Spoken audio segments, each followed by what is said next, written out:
welcome to another wild and wonderful wellness podcast brought to you by Bellabeat and us.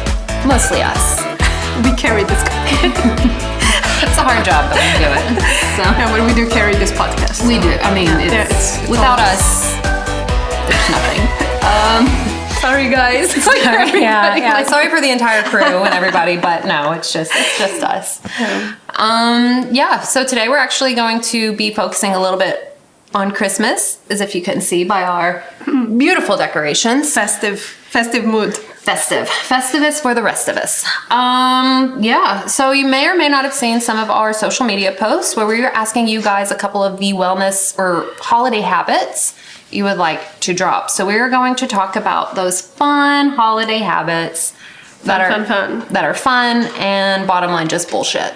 There we go. Yeah. So great. Yeah. I just spoke to my mom like 5 minutes ago, regretting the whole Christmas thing. Yeah. It's just yelling at this point. Like holidays are hard. It's just yelling. Like, why is it so much stress? And that's all. Isn't it supposed to be fun? It's supposed to be. It's like, you see on those like Christmas movies that are all over Netflix as well. Everybody's happy, falling in love. There's snow falling. No, it's just wet and cold outside. Everybody's stressed and pretty much ticked off at their, And there's so many things to do. Like, it's the busiest week. It is. Busiest month. And every year it gets worse. It gets worse. I feel like. And it's about to get a lot worse for you.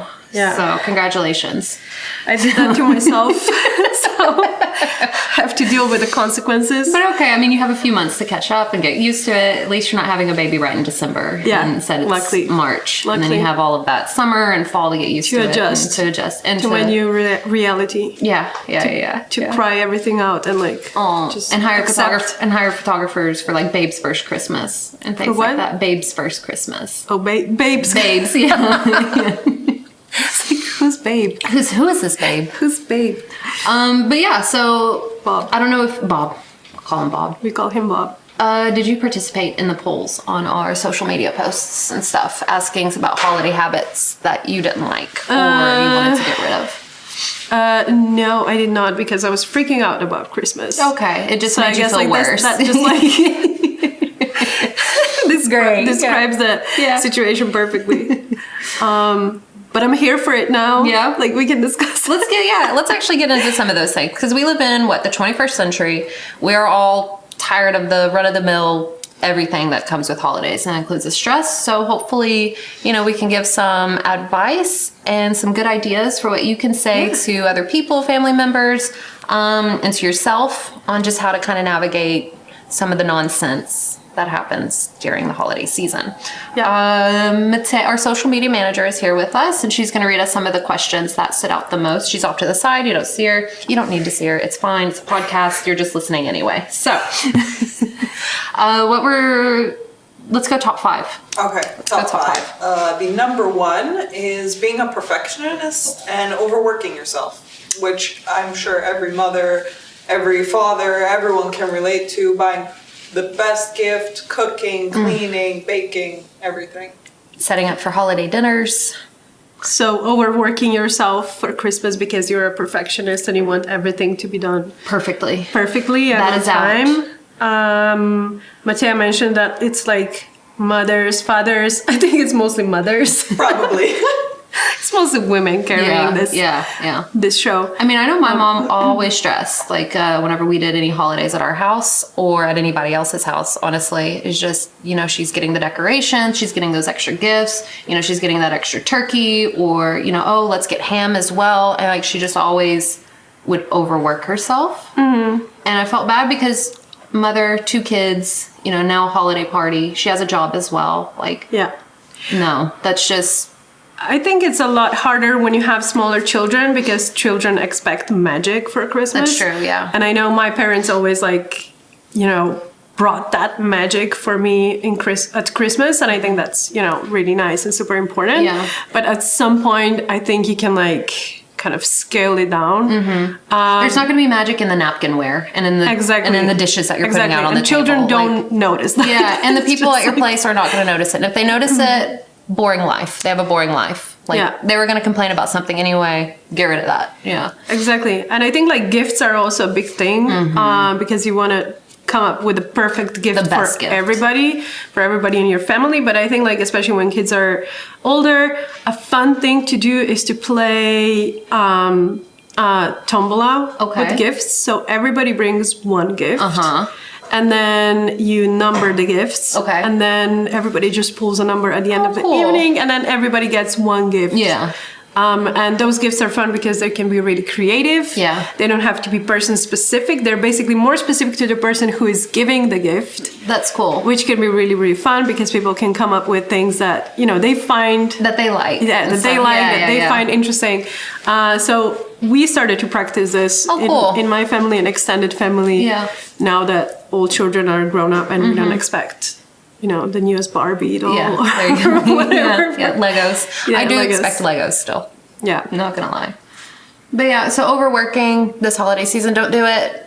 Everyone's just gonna remember the memories of like laughter, of hanging out. I mean, I don't remember, sorry Aunt Shelby, I don't remember what dishes you put on the table in 1998 when you had that holiday party, but I remember it was a good time. I dressed as a turkey. I can hear your aunt gasping. She's like, you know how much time and money I put into those plates. But yeah, so overworking yourself, just don't do it. It's not worth it. Just enjoy it. Have fun. You know, live in the moment. Yeah, it's more about the moments with your close ones. Exactly. It's not about the gifts. Yeah, than doing everything. And the food's going to be fine. You know how many times I've served dry turkey? Nobody remembers. They still keep coming to my place and they keep eating my turkey. So, and that is not a euphemism. Or ordering food in as well. Ordering food in. Like a lot of people, you know, frown upon that, but I think it's completely normal and completely okay to do that. Yeah, especially today when everybody's so busy and it's just impossible to do everything. And there are quite a few places like restaurants and even fast food places. They do dinners and they prepare that for you. So and it's going to be good. You know, fast food's always good. So welcome to our wellness podcast, Eat Fast Food. Okay, what was the... Number 2 is one that everybody can relate to, and that's people asking unwanted and uncomfortable questions that leave a bitter taste in everybody's mouth. Well, you've answered one of those uncomfortable questions, probably. When are you going to have children? Well, I think last Christmas my grandma just said like, I can't imagine you being a mother ever. So I think like I was kind of like, so you said what? Lols. I always get unwanted questions of like, you know, with partner, when are you going to get married? When are you going to get divorced? When are you going to have children? Maybe when are you going to get married? When are you going to have kids? When are you going to get divorced? No, I mean, that's just uncomfortable questions, you know, like just in general. So, and politics. We'll get there. Yeah, we'll get there. But those unwanted questions for me personally, I always have a hard time navigating them because I'm just a sarcastic person. And I always assume they're asking me sarcastically, like, when are you going to have children? And I'm like, July 1st, 2026. Yes. And I'm sarcastic about it. I don't know how else to answer it, but no. Yeah, I didn't really get a lot of those. The most uncomfortable that my family was really persistent it was, when are you gonna finish your degree? Which I never... Unwanted questions, yeah. That was... so that was basically the only one that I kept getting. At some point, I just bought a new car and was like... See that? This is so much better. Yeah, look at this. This is nice. Yeah. You know, distract them. Like show something else for it. So that's a good piece of advice though. Like distract them with something else. Pivot the conversation. Exactly. But if you like, when are you gonna finish your degree, Grandpa? Dude has to. Yeah, dude has to. When are you finishing that third one? But yeah, pivot it, ask them questions. But like, all honesty, like I really believe this holiday season, there's enough stress going on, and the last thing you need on your plate of nonsense is, you know, those unwanted questions. So don't feel bad for either not answering them, pivoting the conversation. That's good. Sometimes I'm just like, hang on, I'll be right back. And then I just go to the bathroom for a little bit. You know what's a really good tactic as well? You be the one asking everybody uncomfortable questions. Just like good. Open the conversation with that and just go like bam, bam, bam, bam, bam, like one by one. Like get them speechless by the time you start eating, and then you just eat and that's it. And then they don't ask anything. Yeah, they don't ask anything. Yeah. You can always make them regret asking you questions. So that's a good one as well. Be gross. Yeah, you can also be gross. Be gross. Give them a taste of their own medicine. I think that's great. Yeah. But basically, you just want to remember that all of these questions, it's kind of like a generational thing as well, that I try to remember when like my older family members ask me these questions. I'm like, aha, it's just part of like their culture and their time and their generation. Like that's what they ask, because they don't know how to ask me, how was that, concert you went to the other day? Maybe they do know how to ask it, but they just don't think about it. So I think it's just like a general thing that people feel like they can like relate to or can bond over. Exactly. But they don't know that it actually could carry some negative.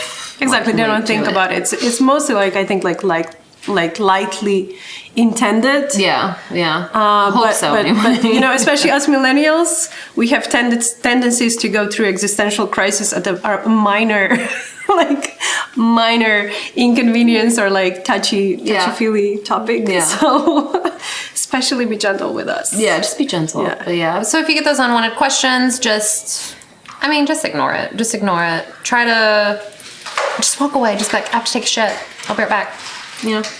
But yeah, so when it comes to those questions, like just ignore them, pivot the conversation, reply with sarcasm. But all in all, like you don't owe anybody an answer. You don't owe anybody anything. So if you don't want to answer it, I don't feel comfortable talking about that right now. And then ask them how the Yankees are doing. Mm-hmm. So there we go. What's the next one?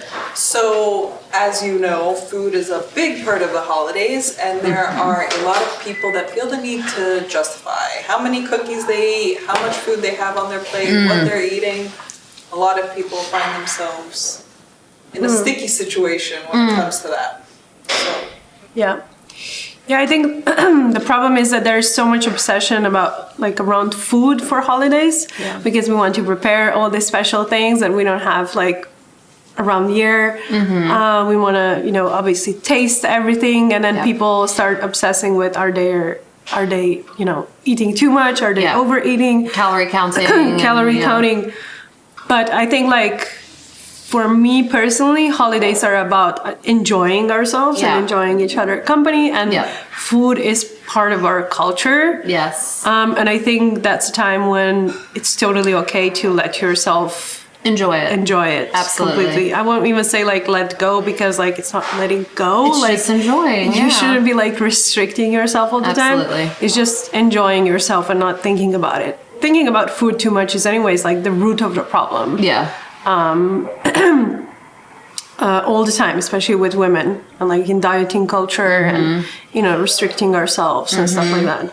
There was multiple times as a teenager I would grab one plate. It's like family, all of us are together, it's like buffet style, everything's laid out, and you would grab a plate, right? Fill it, and then you would go back for seconds, thirds, fourths, fifths, whatever. But as a teen, I was always one plate, and it would always have white space on it, so it was there was gaps between food, because I was basically calorie counting. I was basically trying to watch out what I ate, Oh, wow.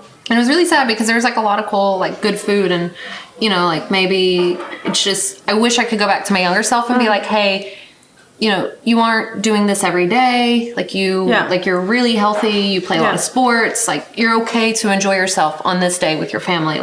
Unbutton your pants, get that second plate, it's fine, because you deserve a break and you deserve to enjoy yourself. And exactly. And I feel the more you think about it, the more you overthink it, the more you want more food. Yeah. So I think for me, what works best is just shutting those thoughts down. Intrusive thoughts, and try not to think about food as well. And just then when you're enjoying stuff, you don't normally you don't overeat, because you just focus on everything around food as well. So you have, plenty of food, whatever you want, but enjoy if the you're not macaroni and obsessing cheese, about food, you won't want it as much as well. Okay, I think. Yeah. Absolutely. So just enjoy it. So don't obsess over what's on your plate and everything. Just enjoy it. It's one day. You're going to be fine. Just eat the food, have fun, try Grandma Berta's apple pie that she's been making for 70 years already. Just try it and have fun, and get that recipe from her as well, because you never know when you might need it one day. So even if it's more than one day. Yeah. Just enjoy it. The holidays are meant for being happy and just enjoying it, or just maybe not being happy. That's kind of hard to say, but like just enjoying life, enjoying being where you are. I don't know. Yeah. Liberating yourself from intrusive thoughts. I like that. Oh, that's good. Yeah. We'll end that one on that. That's good. Number 4 probably gets most people into big family fights usually, and that is personal views. So relating back to what Wushka said, politics is a big one. Personal views and politics. Fun. Okay, from my personal experience, I know my family. I know where they stand on just about everything. They have let me know. You know, their Facebook lets me know. Their Instagram lets me know, you know. And so when it comes to like hanging out with them, so first when I go into like these things, because I used to get really heated, like I'm very for human rights. God forbid somebody be for human rights, you know? And I used to be very vocal, but now I know I'm not going to change these people's minds. I'm not going to tell them anything that they want to hear that they're going to be like, oh, you know what? You're right. I'm going to not believe this anymore. So it's just, I just pivot the conversation, you know, or just, yeah. I don't know. For me, that's the favorite part of hanging out with my family. The fighting. Like, this is about holidays. What holidays are all about. My family has always been quite political and like, you know, in sense, like everybody has their own opinion. So I enjoy discussing this kind of topics with them. I enjoy getting into debates. Sometimes they're heated. Mostly they're heated because of me. Just like I take it way too far. But I don't know, like I find that really, really fun, and I don't understand why people don't like it. Right, so we're obviously like opposites here on this one. Yeah, opposites. But like I think maybe it's also because of my family, because they also like to debate and you know, have discussions, and it doesn't get personal. Okay, yeah. So I think that's important. Like it shouldn't not keeping it personal. Keeping it personal. Yeah. So nobody should get offended. Yeah, sure. But I think debating is healthy. I don't know. It can be to a point, I think. Yeah. But I don't personally. I refuse to even like join in on those reindeer games. Like, you know, like it's just not. It's not gonna make me happy because I take things personally. You know, like I'm terrible about taking everything personally. Yeah. It's always the world versus Mel. Always. My mother will absolutely agree with me on that, and I'll disagree with her about it because, you know, that's what I do. But yeah, no. So with my family, you know, we do not want to get into the political sphere because we are all very different. What do you talk about then? Honestly, it's quiet a lot. No, just quiet. You hear the forks and knives. The funniest memory from when I was little was when we had holiday dinners at my great grandma's. So it was really extended family, and like they would get in such heated debates. I mean, I was too young at that point to participate, but like we were just listening to everybody. And like at some point, my great grandma was just like, "Enough! Everybody eat!" And then we would just like clank, clank, clank, clank, clank for the rest of the dinner. Just those noises. Exactly. So it's like that. Yeah. So either go at him headstrong, you know, let him know your views, let him know like what's up, you know. But I prefer to just kind of pivot away from those conversations and to just say, hey, if you really want to talk about this, we can hang out one day. Because I personally feel a lot of people bring those up to not just for attention, but to get a rise out of either you or somebody else, and they want to cause a scene. So don't give them the satisfaction. That's sport. That's like my advice. Yeah. So it's, I mean, we're pretty, so one or two ways here, you know, either go at it headstrong or just go to the bathroom, you know, say you have to poop. There we go. That's not 50-50 chance. 50-50 chance. We'll see how it turns out. So last but not least is being around people you don't want to be around, but are kind of forced to be around, or even feeling guilty for celebrating with people you want to be around, or even if you're alone, that's perfectly fine. But a lot of people find themselves in between. I mean, I do have family members that I don't want to be around, in all honesty. Like I think that's totally normal. Just because they're blood doesn't mean I have to like them. There you go. To have this advice, engrave it somewhere on a bracelet, like, you know, you're welcome. But I have spent several holidays by myself because I didn't want to be around the people that would, ask me these intrusive questions or ask me like my political beliefs on something, even though they are very opposite from me. So I say if you don't want to be around certain people, like just because it's the holidays, it's okay. Like keep yourself and your mental health like the first, like and foremost, like most important thing, And if being around family or certain people, friends, even certain coworkers is unhealthy for you during the holiday season, sorry, can't go. I have to use the bathroom. So that is my advice for everything. But I say if you don't want to be around people, just I don't know. So for me, luckily, I like all my family and extended family. I'm really looking forward to holidays with them. So my problem is that my partner and I are from different countries. So far, all of our Christmases we spent separated, each with our own families, because like we both have kind of strong traditions around Christmas, and nobody wanted to give that up. But since we're having a baby, this year I started to introduce the idea to my parents that we're either gonna have to alternate between families, or that we have to find a new date, like just move a date front, like to the front, or like do two after two holidays and do two Christmases. Yeah. And that started a really, like, my parents were shocked. Like, they were shocked. So that might be like a logistical, it's not like, not wanting to be, but like, I feel pressure now. So you're like, I want to be around everybody. Yeah, exactly. So now I feel pressure because I want to be around everybody. Like, I need like Hermione had like that. Yeah, that little. How's it like time something. I'm not going to try to say what I need that. So that I can be in several places at the same time. No, but like, now we have to figure out how to be with everybody in two different countries on the same date. So that's gonna be. It reminds me of that movie Four Christmases with Reese Witherspoon. Yeah. But again, it's like it's introducing like this unnecessary anxiety to already, everybody, even though it's gonna be next year. Yeah.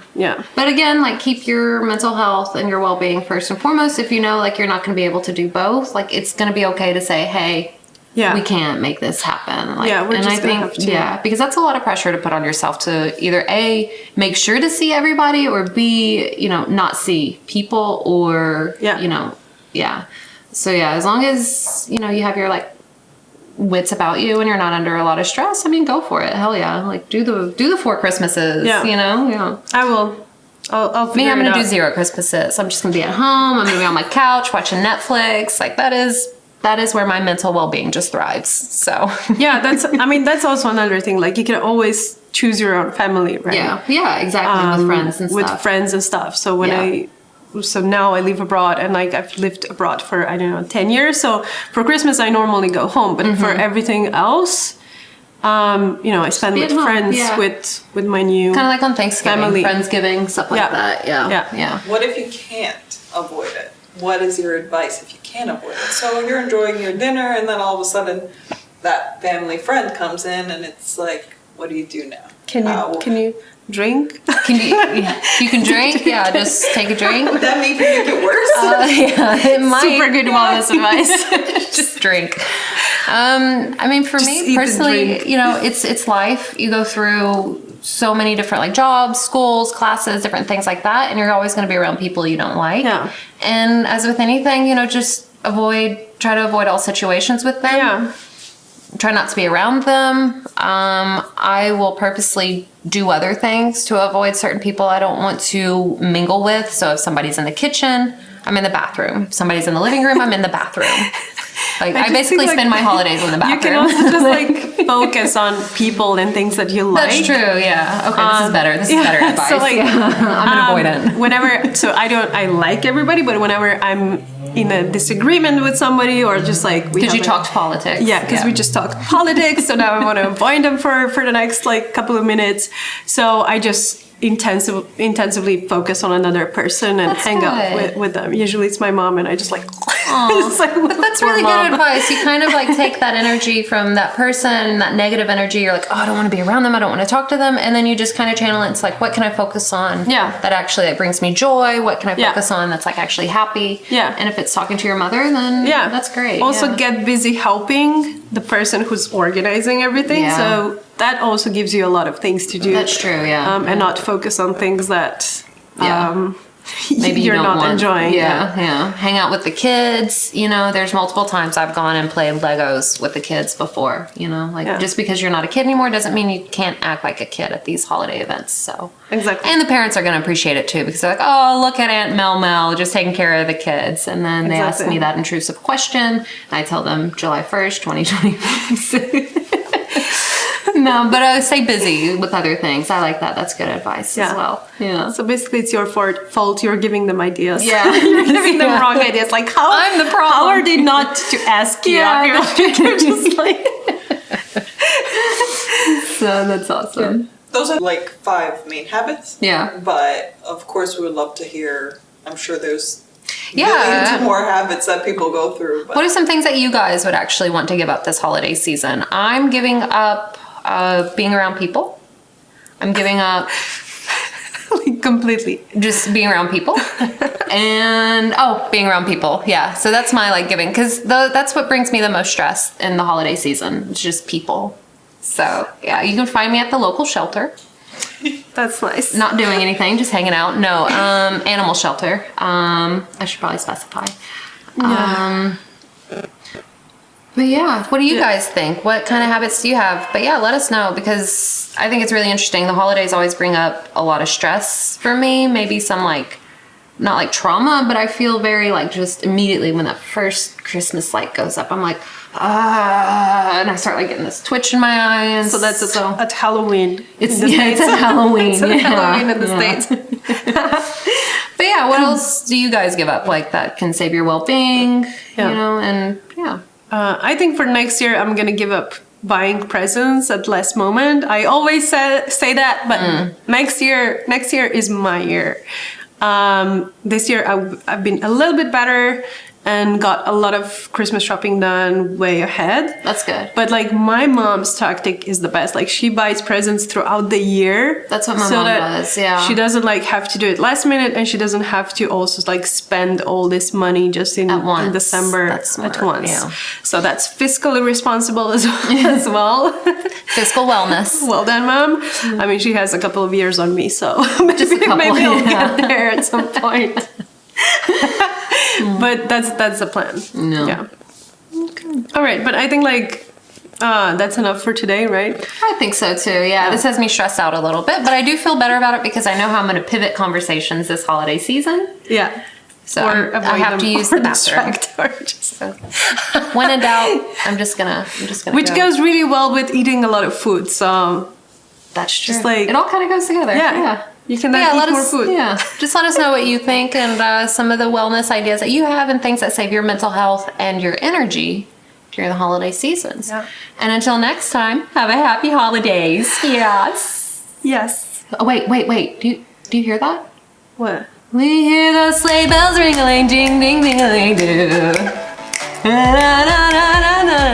Fade out. It's been like this for weeks now. It's just like a daily occurrence of like spontaneously bursting into singing. As soon as we started, I was like, oh, I should have started with that. Yeah.